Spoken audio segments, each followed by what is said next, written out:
안녕하세요. 국회 예산정책처 산업예산분석과장입니다. 오늘은 농해수위 소관 결산 분석 보고서 중에서 몇 가지를 요약하여 설명드리고자 합니다.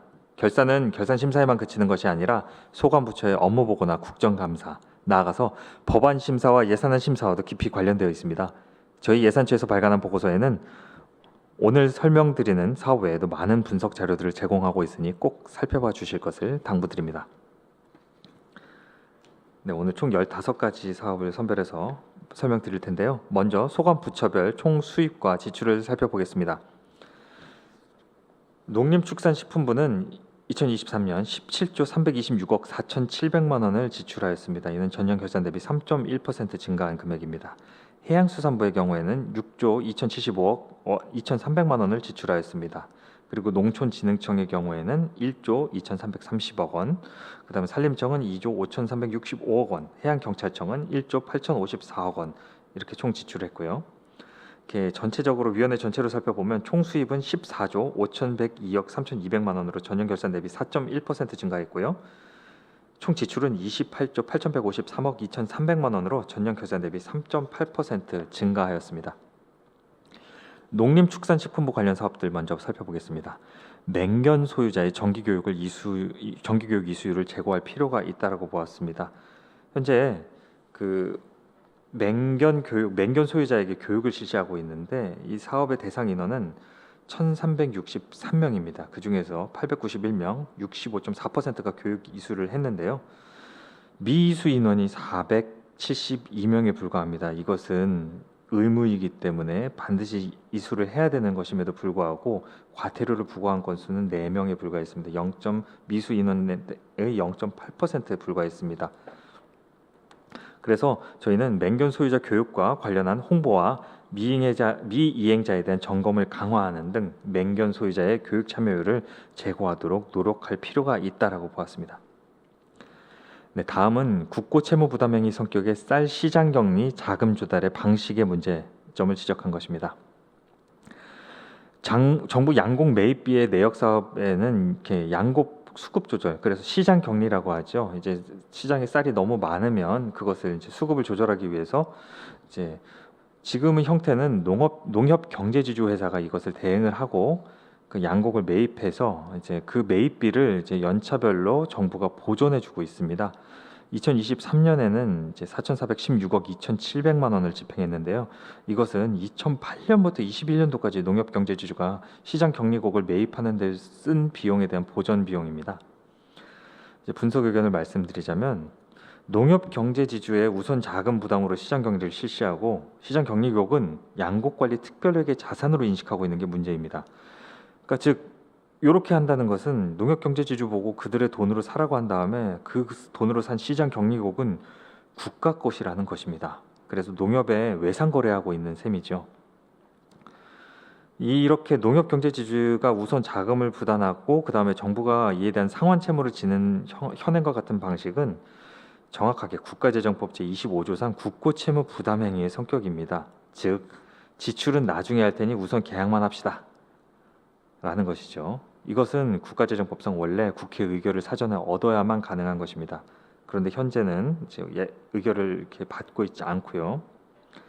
그래서 이 문제를 어떻게 해결할 것인가 살펴보면 저희는 우선 필요한 비용을 당해년도 예비비 등을 통해서 확보하려는 노력이 우선 필요하다고 보았습니다. 그리고 현재와 같은 방식으로 집행을 유지할 필요가 있을 경우에는 그에 대한 법적 근거를 분명하게 마련하는 게 필요하겠다라고 보았습니다. 왜냐하면 현재는 양곡관리법에도 부합하지 않고 정부기업 예산법에도 부합하지가 않기 때문입니다. 그리고 나아가서는 미국 자산의 매입과 매출을 양곡관리 특별회계가 아닌 농협경제지주의 회계체계화에 실시하고 필요한 경우엔 정부가 손실보상하는 방식으로 하는 방법도 고려할 필요가 있다라고 보았습니다. 이 역시 법적 근거를 별도로 마련해야 할 것으로 보입니다. 네, 다음으로는 밀수입 농산물 판매 대금의 그 농산물 가격 안정 기금 수입 처리 강화 필요하다는 의견입니다. 저희가 이제 그 밀수하는 농산물 같은 경우에는 먼저 세관에서 이를 압수하거나 몰수하게 되죠. 이제 이렇게 몰수되거나 압수된 그 물품 같은 경우에는 이제 그 세관이 이 관리 업무를 농수산물 유통공사에 위탁을 하게 됩니다. 근데 23년 8월에 농산물 매각 대금 그 1,875만 원이 발생했는데 농수산물 유통공사는 이를 이렇게 당해년도 농수산물 가격 안정 기금에다 수입 조치하지 않고 24년 5월에 수납을 했습니다. 즉 당해년도에 수입 조치를 하지 않았다는 것이죠. 이것은 국가재정법에도 위배되기 때문에 가급적이면은 매각대금 관리를 철저히 하고 당해년도의 기금 수입에 반영되도록 할 필요가 있다라고 보았습니다. 다음으로는 좀 구체적인 사안들을 살펴봤는데요. 부산 세관 같은 경우에는 이제 서리태 22톤을 이제 국고 귀속을 한 다음에, 즉 몰수한 다음에 농식품부에 가져가라고 이관 이사를 타진했습니다. 근데 농식품부는 이거 실온 상태에서 장기 보관했기 때문에 품질이 안 좋아서 국내 시장에 풀 수가 없다. 그리고 이걸 국내 시장에 푸는 순간 국내산 서리태 가격에 이제 영향을 미칠 수 있다. 그래서 이런 이유를 들어서 인수를 거절했습니다. 근데 세관은 이걸 또 계속 들고 있을 수는 없으니 결국은 자체 매각을 하고 말았습니다. 이는 이제 농식품부가 이제 국내산 서리태 가격에 영향을 끼친다는 이유로 이제 거절을 거부했던 것과 정확히 배치되는 것이죠. 해당 농산물이 시장에 유입됐기 때문입니다. 그래서 농식품부는 이제 세관이 인수 요청한 몰수 농산물에 대해서 시장 유통되는 것이 적정하지 않다고 판단되는 경우에도 인수를 거절할 것이 아니라 인수한 후에 처리하는 방안을 검토할 필요가 있다라고 보았습니다. 그리고 이제 몰수 이전의 압수 단계에서도 이제 그 농식품부 장관에게 이관할 수 있도록 규정은 하고 있는데 이제 그 기한을 준수하지 않은 건들이 상당 부분 발견됐습니다. 그래서 세관은 밀수 농산물의 압수 시에는 검역 검사 의뢰 기준 기한을 준수하고 이제 농산물의 적정 보관에 만전을 기할 필요가 있다라는 세관에 대한 저희 의견도 함께 제시하였습니다. 다음은 비축 지원 사업을 통한 납품 단가 지원 방식 사업의 수행 문제점을 말씀드리겠습니다. 비축 지원 세부 사업이란 말 그대로 이제 사업명 그대로 국내산 농산물을 수매하거나 외국산 농산물을 수입해서 비축한 다음에 시장 가격 동향에 따라서 탄력적으로 방출해서 농산물 수급 조절 및 가격 안정을 도모한 사업입니다. 그래서 시장에 양이 너무 많이 풀리면 그것을 수매해서 이제 지나친 가격 인하를 막고 이제 그 시장에 물품이 너무 부족하게 되면 그것을 방출해서 가격을 다시 안정시키는 것이죠. 근데 이제 농식품부는 이 사업을 통해서 23년은 24억 8,100만 원, 그다음에 24년에는 무려 855억 원을 비축 사업을 한 게 아니라 납품업체에다가 바로 금전 지원을 해줘서 공급 단가를 낮추는 방식의 납품 단가 지원을 실시했습니다. 저희는 이게 좀 문제라고 봤는데요. 이 두 가지는 엄연히 목적과 수단이 다른 사업 방식이기 때문에 하더라도 그 기금 계획, 운영 계획을 변경했어야 되는데 계획 변경 절차를 거치지 않고 추진했습니다. 이제 그래서 2025년 이후에도 이와 같은 사업 방식을 유지할 필요가 있다라고 판단한다면 기금 운용 계획안에 별도로 반영해서 국회 심의를 거치도록 할 필요가 있다라는 의견을 제시하였습니다. 다음으로는 수시인출형 농지연금 가입자의 수시인출 제한 및 신규 가입 제한 문제를 말씀드리겠습니다. 농지연금 사업이란 게 있는데요.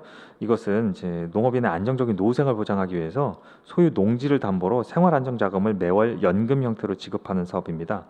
이제 그 중에 여러 가지 지급 방식이 있는데 수시인출형은 종신형 농지연금의 지급을 받을 수 있는 금액의 범위 내에서, 즉 30% 이내에서 일부 금액을 필요한 경우에 수시로 인출할 수 있는 그런 유형입니다.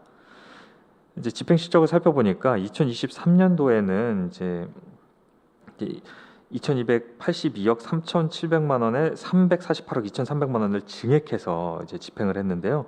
이제 늘 재원이 부족했다는 얘기죠. 그래서 이 재원이 부족하다 보니까 수시 인출형 가입자에게 수시 인출을 제한을 했습니다. 그리고 아예 이제 2023년 11월부터 현재까지는 수시 인출형 연금의 가입 자체도 제한을 하고 있습니다. 물론 정부는 이제 협약서에 이제 농지연금 지원 약정서에 이제 수신출금의 지급 시기는 기금 운용에 따라 변동 가능하다라고 명시를 해놨기 때문에 이제 가능한 것이다 이렇게라고 설명하고 있는데, 다음 장 보시면 저희가 보기에는 이것은 법정에서 이렇게 법률과 이제 시행령에서 농지연금 가입 약정을 차결하는 사람에게 보장하고 있는 권리입니다. 수시연 인출형을 비롯한 연금 지급 방식을 하나를 선택하게 하고 있기 때문에 신규 가입을 중단한 것은 현행 법령에 배치된다라고 보았습니다. 그리고 수시 인출을 중지한 것 역시 수시 인출형 연금 가입자의 정당한 재산권 행사를 부당하게 제한한 것으로 보았습니다. 따라서 우선은 이제 재원이 부족하지 않도록 적정 소요액을 기금운용 계획에 반영하는 것이 필요하다고 보았고요.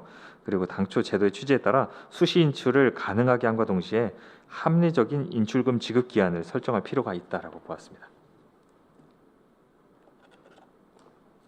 네, 다음은 해양수산부 소관 사업을 설명드리겠습니다. 어업지도선 건조 사업 분석인데요. 어업지도선은 이제 해양에서 수산자원 보호를 위해서 불법 어업을 지도하고 단속하는 업무를 하는 배입니다.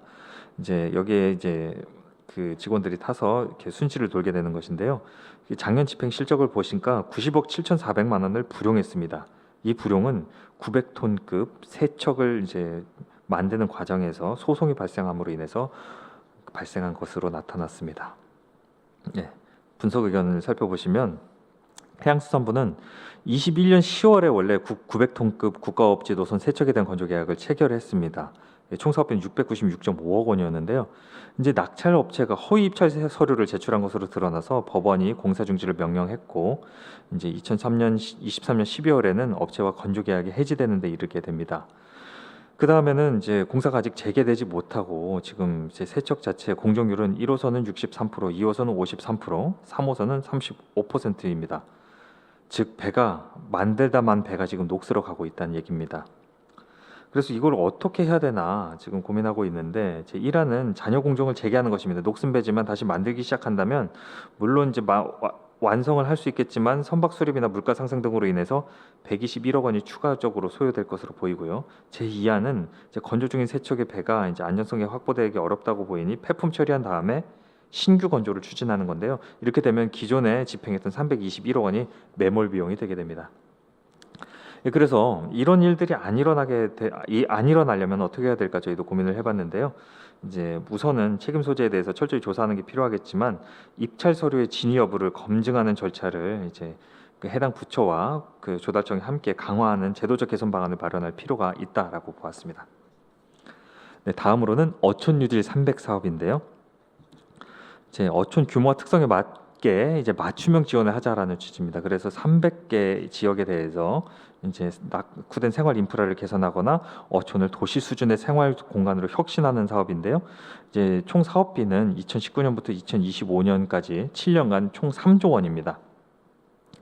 이제 2019년부터 시작해서 2022년까지 300개 사업지 선정을 마쳤습니다.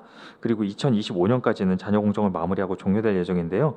23년에 이제 저희가 결산을 하면서 살펴보니 올해 24년 4월 말 기준으로 완료된 사업지가 128개에 불과합니다. 그리고 나머지 사업지는 공정률이 전반적으로 저조한 것으로 나타났습니다. 그래서 사업 말인 2025년 말까지 공사를 완료하지 못할 우려가 있는 것으로 보았습니다. 그래서 해양수산부로 하여금 잔여 공정 관리를 철저히 해서 사업 기간에 잔여 공정을 마무리할 필요가 있다라는 의견을 제시하였습니다. 네, 그리고 또한 이제 그 사업지를 선정하는 과정에서 이제 사업소에 이제 그 평가를 하게 되는데 3, 4일 동안 10여 개소를 평가하면서 개소당 평가 시간이 40분 내에 불과한 것으로 나타났습니다. 이제 전체 그래서 그 아까 300개 사업지 중에 이제 3,059개의 사업이 있는데 그 중에서 918개나 이제 약 30%에 이르는 918개가 사업 타당성 부족으로 인해서 당초 계획에서 제안했던 사업들은 제외되고 다른 사업으로 대체되는 사례가 발생했습니다. 그래서 이 사업에 이어서 지금 24년부터는 어촌 신활력 증진 사업을 실시하고 있는데, 이 사업을 실시할 때는 사업지 선정에 이런 사례가 반복되지 않도록 주의할 필요가 있다라고 보았습니다. 네, 그리고 여러분들 아라온호라는 쇠빙 연구소는 잘 아실 텐데요.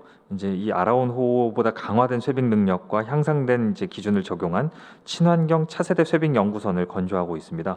총 사업비는 2,765억 원이고 사업 기간은 당초보다 3년 연장돼서 29년까지입니다. 22년부터 이제 시작했는데요. 23년에 투입한 예산은 421억 9천만 원입니다. 아래 보시는 바와 같이 예상 조감도가 아래와 같이 되어 있습니다. 이제 분석 의견을 보면 이제 주간 연구 기관인 극지연구소의 실집행액은 9억 5,800만 원으로 실집행률이 2.3%에 불과한 것으로 나타났습니다. 이는 23년에 선박 건조사를 선정하기 위해서 입찰을 3차례 진행했는데 아무도 응찰하지 않아서 유찰됐기 때문인데요. 이와 같이 사업 추진이 지연되면서 사업 기간도 3년간 연장되었습니다. 그래서 사업이 계속 연장된다면 이제 건조 비용이 상승하고 기존 아라온호도 이제 그 쇠빙으로 이제 그 운영하는 부담이 가중되기 때문에 이 사업이 추가 지원되지 않도록 대책을 마련할 필요가 있다라고 보았습니다. 네, 다음으로는 이 내비게이션 선박 단말기 보급 관리체계 운영 사업 분석을 해봤는데요. 이제 차량에 달려있는 내비게이션처럼 배도 내비게이션을 다 보급하고 있습니다. 이제 지능형 해상 교통 정보 서비스를 송수신하기 위한 선박 단말기를 지금 예산으로 보급하고 있는데요. 2019년부터 추진 중이고 23년에는 24억 2,500만 원을 집행했습니다. 이제 해양수산부는 연내 집행할 수 있는 수준보다 이제 과다하게 예산을 편성했다가 이제 반복적으로 이를 이월하는 형태를 반복을 했는데요. 이것은 이제 우리가 잘 알다시피 회계연도 독립의 원칙에 부합하지 않는 측면이 있습니다. 그리고 이제 당해년도에 집행 가능성이 거의 없는데도 계속 이제 보조금을 교부했기 때문에 이것은 또 국고 보조금 통합관리 지침에 위배되는 것이고요. 그래서 연내 집행 가능한 수준으로 이제 보조금을 교부할 필요가 있다고 보았습니다. 이제 자세한 실집행률과 이월액은 다음 장에서 이제 보여드리도록 하겠습니다. 네, 시행주체인 보조사업자의 실집행 현황을 살펴보면은요, 보조사업자는 현재 한국해양교통안전공단과 수협인데요.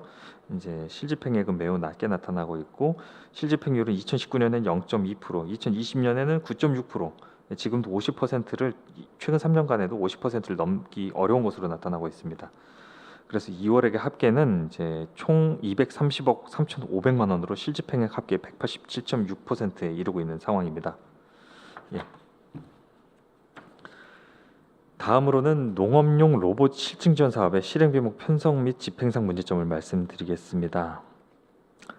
이제 농업용 이제 로봇을 국내 R&D 기술을 통해서 개발을 했고 이제 그 보조 사업자는 한국농업기술진흥원입니다. 그리고 간접 보조 사업자로는 그 보조 사업자에게 돈을 받아서 사업을 수행하는 이제 농업 관련 법인 세 개를 통해서 이 사업을 수행하고 있었는데요. 네, 이 사업에서 이제 보조금을 받아서 이제 간접 보조 사업자들과 보조 사업자가 이제 국외 여비를 편성을 했습니다. 출장 목적은 보니까 박람회 참석이었는데요. 지금 사실 이 사업의 단계는 실증입니다. 그래서 실제 투입해서 효과성을 검증하는 시점인데 이제 해외 농업용 로봇 등의 동향을 파악하기 위해서 국외 출장을 실시할 필요가 있었을까?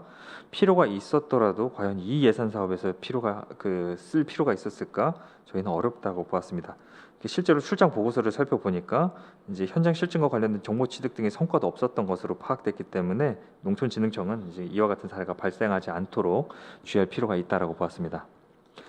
네, 다음은 산림청입니다. 산림청은 산불 진화를 위해서 산림 헬기를 도입해서 운영을 하고 있는데요. 이제 현재 이제 산림청을 아래 그림과 같이 살펴보시면 이제 주력 기종은 러시아산 카모프로 29대가 이제 운영되고 있습니다. 이게 주력 기종입니다. 이제 집행 실적을 보시면 23년도에는 예비비를 편성해서 369억 3,700만 원을 예비비로 편성했고요. 예산 현액 중에서 이제 1,477억 원을 집행하고 57억 4천만 원을 이월했습니다. 그리고 9,600만 원은 불용했습니다. 예비비는 이제 그 미국과 오스트리아에서 중형급 헬기를 임차하기 위해서 편성했던 것인데요.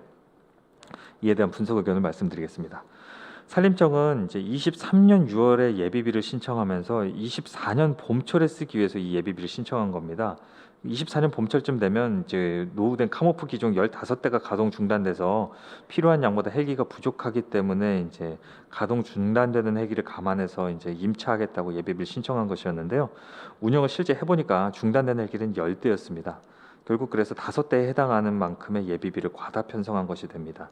실제로도 이제 저희가 산림청이 실시한 계약을 살펴보니까요, 임차 계약을 했을 때 이제 계약액 당시 대비해서 실제 집행률은 63.6%에 그치는 것으로 나타났습니다.